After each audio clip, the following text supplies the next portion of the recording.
Hola, hablamos ya de la felicidad como de la actividad del alma conforme a la virtud.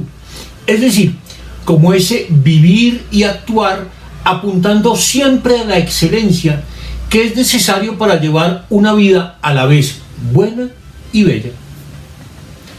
Hablamos también de las virtudes como de aquellos hábitos que son dignos de elogio, pues son ciertas formas habituales de actuar de las personas que merecen alabanza.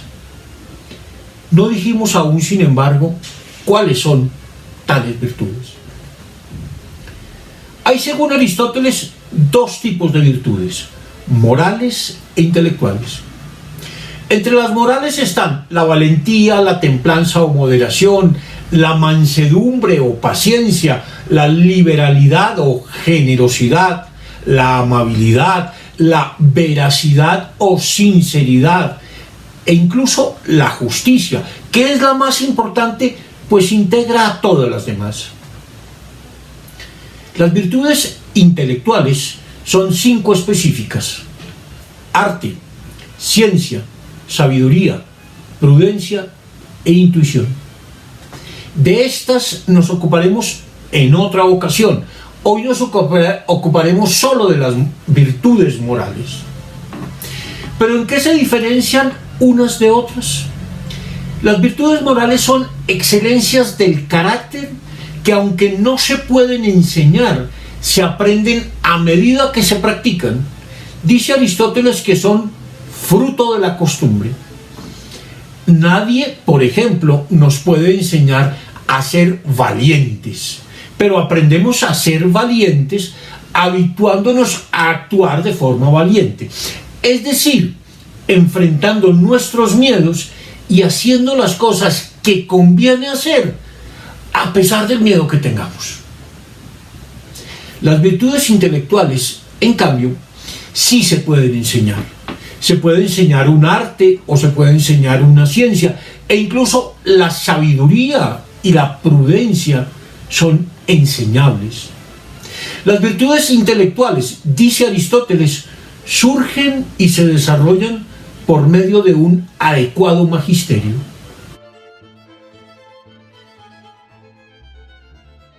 Es claro que no nacemos virtuosos, pero que estamos en potencia de serlo.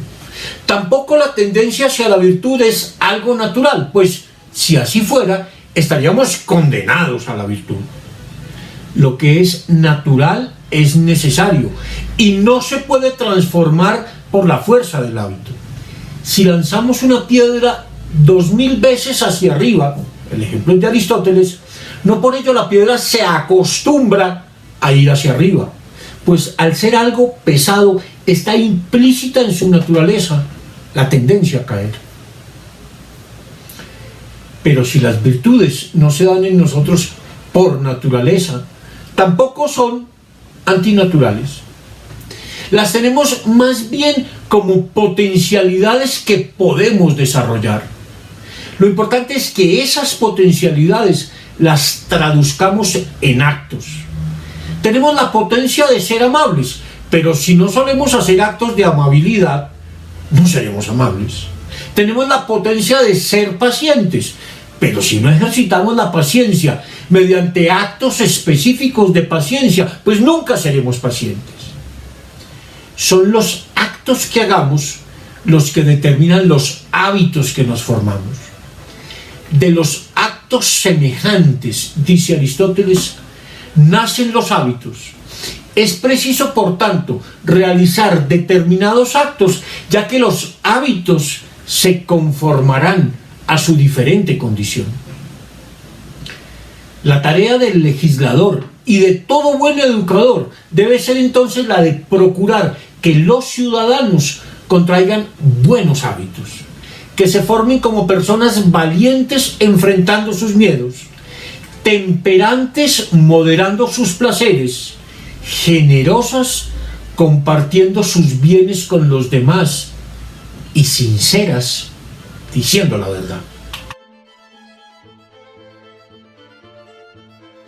Pero ¿cómo sabemos que estamos actuando de forma virtuosa?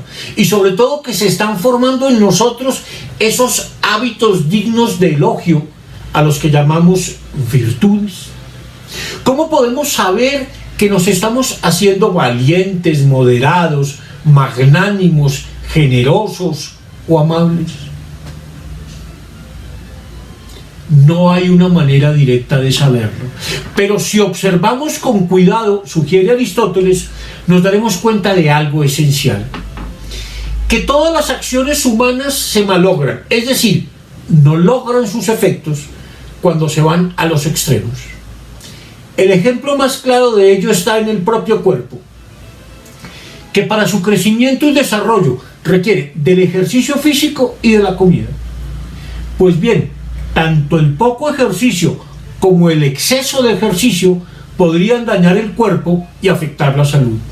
Tanto la falta de comida como su exceso terminan por afectar la salud. Todas las cosas, cree Aristóteles, se malogran tanto por exceso como por defecto y se conservan en cambio por la medida. La comida bien balanceada y el ejercicio mesurado conservan la salud y mejoran el cuerpo. De esta elemental observación se sigue una regla esencial que se puede aplicar en muchos otros asuntos de la vida. Se trata de buscar siempre, a la hora de actuar, un término medio entre dos extremos, uno por exceso y otro por defecto. Así, por ejemplo, un exceso de miedo nos conduce a la cobardía y la falta de miedo nos hace temerarios, mientras que un miedo mesurado nos hace cuidadosos ante el peligro y con ello nos permite ser valientes en cuanto medimos los riesgos. Un exceso en el dar bienes a los otros nos vuelve derrochadores, mientras que un defecto en ello nos hace tacaños. La virtud, de nuevo, está en el medio. El hombre generoso da a los demás según las necesidades de estos y según sus propias posibilidades. Todas las virtudes morales son entonces una cierta medida proporcionada o término medio a la hora de elegir una cierta forma de actuar. Son hábitos electivos, es decir, algo que se va aprendiendo poco a poco y en la medida misma en que aprendemos a elegir en circunstancias concretas. Ser virtuosos es entonces elegir en cada caso esa medida proporcionada.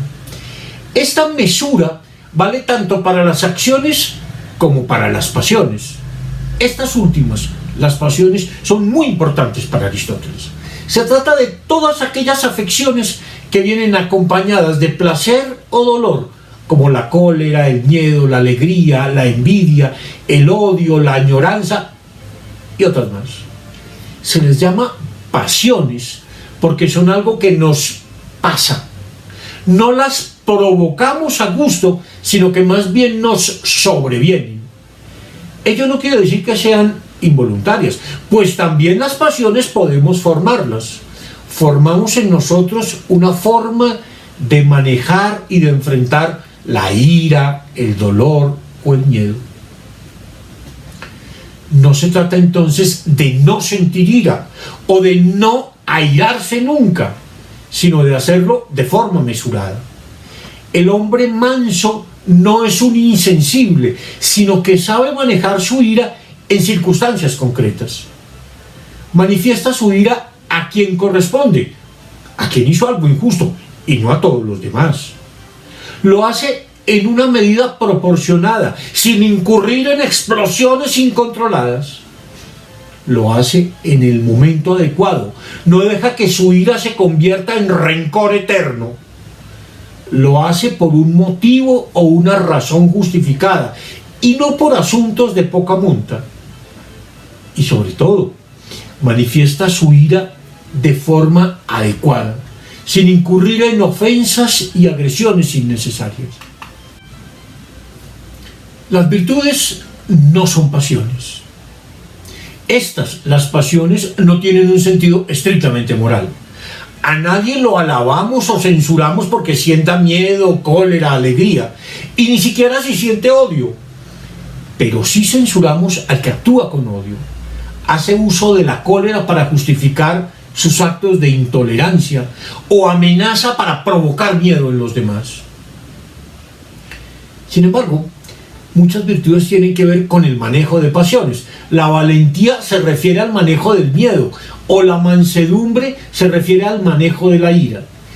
Tanto en las acciones como en las pasiones debe existir un término medio. Y vamos llegando con esto a la definición de lo que es la virtud moral. Así la define Aristóteles: un hábito electivo, consistente en una posición intermedia para nosotros, determinada por la razón y tal como la determinaría el hombre prudente.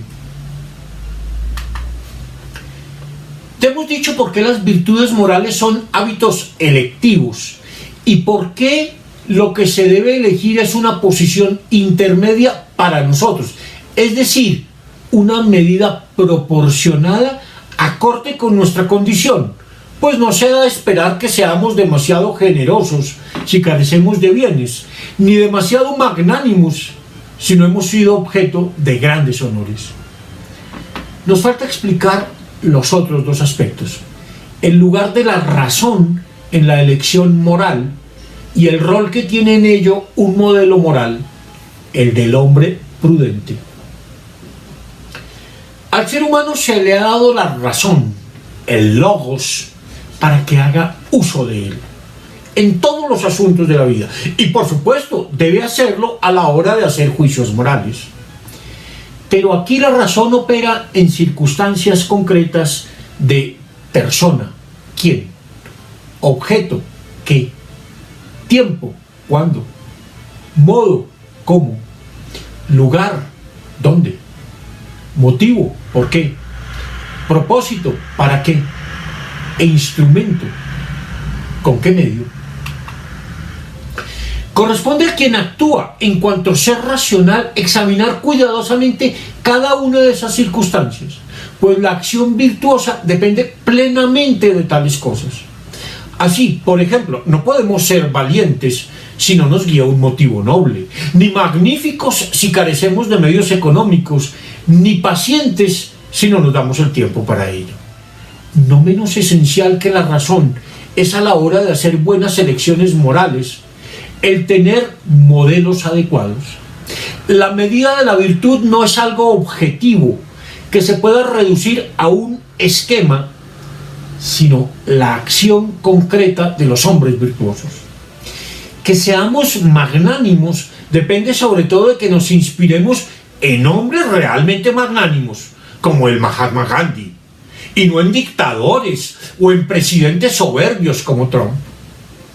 Y si queremos elegir bien, requerimos sobre todo de prudencia, de sabiduría práctica. Hacer una buena elección moral implica hacerlo como lo haría un hombre prudente.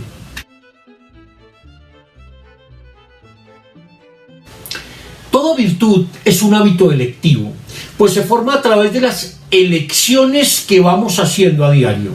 A medida que elegimos actuar de una forma más que de otra, se va formando en nosotros un hábito que puede ser un buen hábito, es decir, una virtud, o que puede ser un mal hábito, es decir, un vicio. Aristóteles nos hace una lista de las que considera las principales virtudes morales, señalando cuáles son, en cada caso, los extremos por exceso y por defecto, y cuál es el término medio, en el capítulo 7 del libro 2 de la Ética Nicomaquea. Es una lista que podemos considerar preliminar, no solo porque algunas de las virtudes que allí presenta, como el celo por la justicia, luego no se ocuparé de ellas, y si más bien le dedica 2 libros enteros a la amistad, aunque no aparece en esta lista. Aunque incluye en esta lista la vergüenza, luego dirá que es una emoción más que una virtud. Pero sobre todo, Se trata de una lista preliminar, porque las virtudes son cambiantes, dado que lo que consideramos como digno de elogio puede ir cambiando con el paso del tiempo. Sin embargo, es una lista que tiene una cierta organización, pues hay virtudes de distinto tipo. Unas tienen que ver con el manejo de las emociones, como el miedo, en ese caso la valentía, o con emociones como la ira, el caso de la mansedumbre. La moderación o templanza se refiere al manejo de los placeres corporales.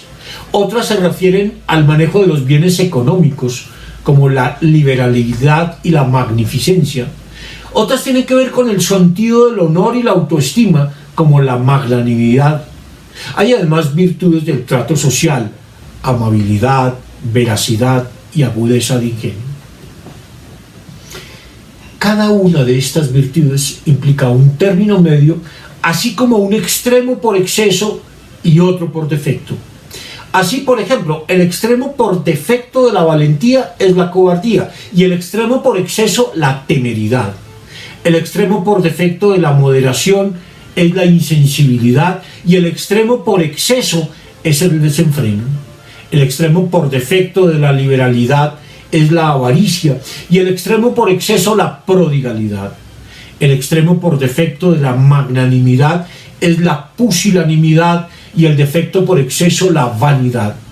El extremo por defecto de la amabilidad es el mal humor y el extremo por exceso la adulación.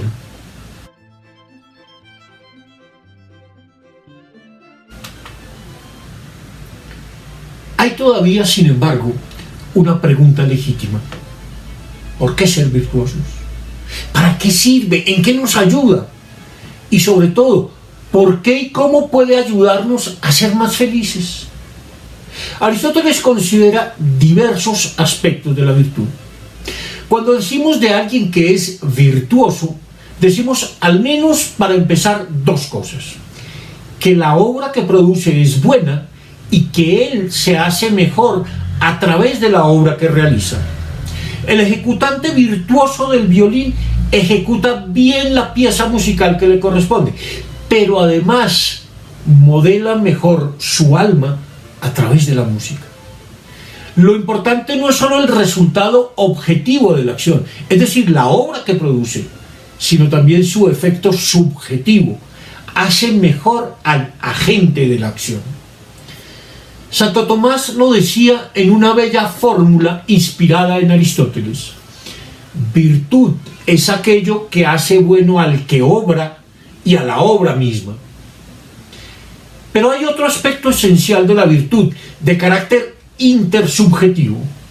El que obra de forma virtuosa no solo se mejora a sí mismo, sino que puede ayudar a otros y hacerlos mejores. Un acto de moderación no solo me mejora a mí mismo, sino que además puede evitar daños a otras personas.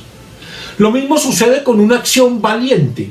Puede beneficiar a otras personas, pues aquel que defiende a su ciudad de un enemigo beneficia a otros al tiempo que se beneficia a sí mismo. Esto es lo que hace de la justicia la virtud moral por excelencia, que el que actúa con justicia beneficia a todos los ciudadanos. Hay pues un triple aspecto en la virtud que no podemos olvidar. Un aspecto objetivo: actuar virtuosamente produce buenas obras. Un aspecto subjetivo: actuar virtuosamente mejora al que obra.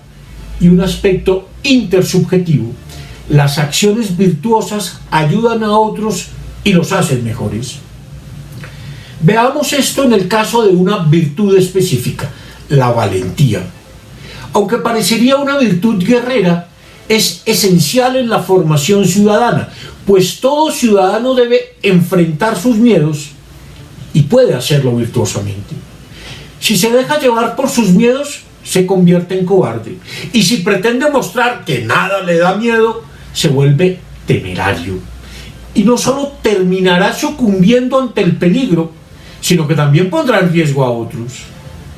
En cambio, si es valiente, es decir, si sabe manejar bien su miedo, no solo hará mejor cada una de sus tareas, sino que se formará como un ser más íntegro y servirá mejor a su ciudad. Como vemos, ser virtuoso no es cosa fácil. Dice Aristóteles que acertar en el término medio es toda una faena, pues la virtud es loable pero difícil, e incluso áspera y dolorosa. El bien, nos dice Aristóteles, es raro, loable y bello. Y es que no es fácil manejar la ira ni resistirse al placer, como tampoco dominar el miedo o no envanecerse con el éxito. A veces, cree Aristóteles, para ser virtuosos tenemos que actuar en contravía de tendencias impulsivas e incluso de nuestros gustos. Menester es, dice Aristóteles, discernir bien aquellas cosas a que somos más fácilmente llevados, ya que unos tendemos más por naturaleza a unas cosas que a otras, y esto se tornará patente en el placer o pesar que nos produzcan. Y será preciso que nos inclinemos resueltamente en sentido contrario, porque manteniéndonos alejados lo más que podamos de todo extravío, llegaremos al término medio, como lo hacen los que enderezan palos torcidos. En todo hay que guardarse más que de nada de lo placentero y del placer, ya que no juzgamos a su respecto como jueces incorruptibles. Por supuesto, lo más fácil y lo que hacemos más a menudo es dejarnos llevar por el miedo, la ira, el afán de lucro y el placer, pues se trata de cosas que nos arrastran y se imponen a menudo sobre la voluntad. La virtud es difícil porque supone muchas veces ir en contra de nuestras inclinaciones más naturales. No es que alguna de estas cosas sea mala en sí misma, sino que para ser virtuosos, cree Aristóteles, debemos ser conscientes del poder que tales cosas tienen sobre nuestras decisiones y sobre nuestra capacidad de juicio. Como bien lo dice con respecto al placer, al poder o al dinero, no somos a menudo los mejores jueces, pues el placer, el poder y el dinero tienden a seducirnos y nublan nuestro juicio. A menudo nos domina el miedo, la ira o el placer, pero no tenemos por qué ser esclavos de tales cosas. La virtud, cree Aristóteles, está en juzgar adecuadamente en circunstancias concretas de miedo, ira o placer, y para ello hay que examinar bien todas las circunstancias: la persona, el tiempo, el modo, el lugar, el propósito, el motivo, etc. La ética aristotélica es una ética del discernimiento y el buen juicio. Juzgar mejor es algo que vamos aprendiendo poco a poco y en la medida en que enfrentamos circunstancias concretas. Pero para formar nuestra capacidad de juicio debemos cultivar otras virtudes más elevadas que son propiamente virtudes de la inteligencia, como el arte, la ciencia, la sabiduría, la prudencia y la intuición. Pero ello solo tiene sentido, de nuevo, cuando luchamos por construir una mejor ciudad, un mejor país, en donde reine la justicia y sea posible la amistad. De todo esto, de la justicia, de la prudencia y de la amistad, nos ocuparemos en nuestro próximo video. Hasta pronto.